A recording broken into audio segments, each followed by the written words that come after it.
ውድ ቤተሰቦቼ እንግዲህ እኔ ሳይለንት አድርጌው ነው ዘፈኑ ማለት ነው። የኛ ውሽሚት ማለት ነው። የኛ መራታችን ማለት ነው። እኔ ውብ ነኝ፣ እኔ ቆንጆ ነኝ፣ እኔ ልዕልት ነኝ ስትል መታለች ማለት ነው። ዛሬ ስትጨፋፈርልኝ ማለት ነው። የሆነ ሰው ነፍቷታል መሰለኝ። ዛሬ ደግሞ አሸብርቃለች። በጣም ይቅርታ ውድ ቤተሰቦቼ፣ እውነት ለመናገር ከምሬ ነው ብላችሁ ይሄንን ነገር ስናገር ማለት ነው የኔን ማንነቴን አይደለም፣ ነገር ግን ስለምታስጠላኝ ነው እንደዚህ ምላት ማለት ነው።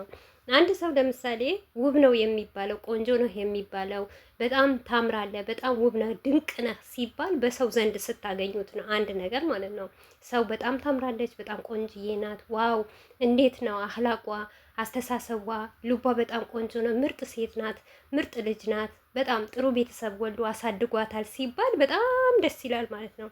እቺ ውሽሜት ማለት ነው አብዛኛውን ጊዜ ካያችሁ ማለት ነው ከአብርሽም ስትገናኝ ማለት ነው አብርሽ እኔ ቆንጆ ነኝ፣ ሳመኝ፣ እቀፈኝ፣ እንደዚህ በለኝ፣ እሸኝ። ቆይ እናንተ ውብ ነው የሚባል ሰው ምን አይነት ሰው ነው ውብ ነው? ራሴ አሁን እኔ ውብ ነኝ ቆንጆ ነኝ ማለት አልችልም።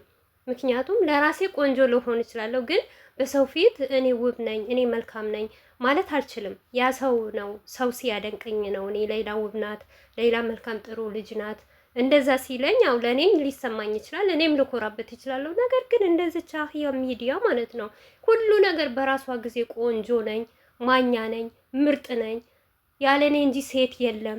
ኧረ በእናትሽ ጉራሽን ወደዛ ሂደሽ ንፊ። ደግሞ አንቺ ምን ውብ ነሽ፣ ምን ቆንጆ ነሽ። ቆንጃጆቹ አይስሙ ወላሂ አንቺን ብሎ ቆንጆ። አንቺ ምንሽ ነው ቆንጆ? እድሜ ለካሜራ ማለት ነው። ካሜራ እኮ ነው የሚያሳምርሽ። ሲቀጥል አንድ ቀን በራሷ ጸጉር እኔ ስትመጣ አይቻት አላውቅም። ሁሌም የምትመጣው በፍየል ጭራ ነው። የፍየል ጭራ ቋጥራ ነው የምትመጣው። ይሄ ገላዋን የሚያሳይ ልብስ ቋጣጥራ ነው ለብሳ ነው የምትመጣው።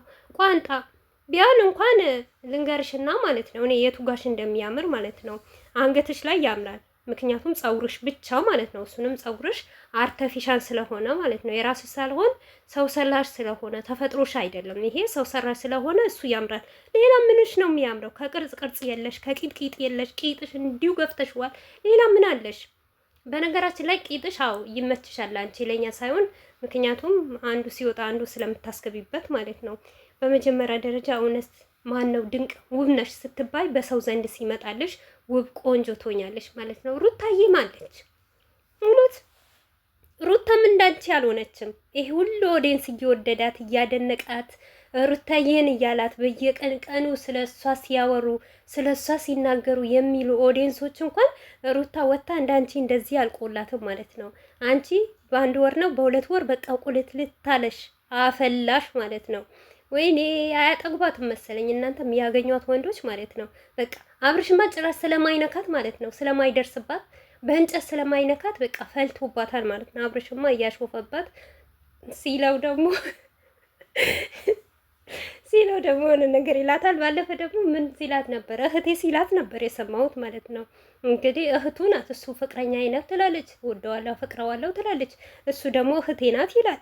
ደግሞ ሲቀጥል ማለት ነው አንቺ የቆላሽ የልጅ እናት እኮ ነሽ። 3 ልጆችሽን ብታሳድጊ ምን አለ አርፈሽ ማለት ነው። ወይኔ ሰው በራሱ ጊዜ ሲትቆላላ በራሱ ጊዜ ቆንጆ ነኝ ሲል የመጀመሪያ አንቺ ቅሌታምና አንቺ ውርደታም አየሁኝ ማለት ነው። አንቺ ሴታ ሴት ማለት ነው ወደሽ ሳይሆን እኮ ለግድሽ ነው እንደዚህ የምትሆኝም። እኛ እንችላለን። እውነቴ ነው የምልሽ በጣም ጀግና እኮ ነን የሩታ እህቶች። እንለያለን ስል በምክንያት ነው። ምክንያቱም እኛን ለማናደድ እኮ ነው እንደዚህ የምትሆነው ማለት ነው። ወደው እኮ አይደለም ማለት ቤተሰቦች በጣም እኮ ነው የምትገርመኝ። አብርሽና እሷ የሚሰሩት ስራ ለግዳቸው እኮ ነው።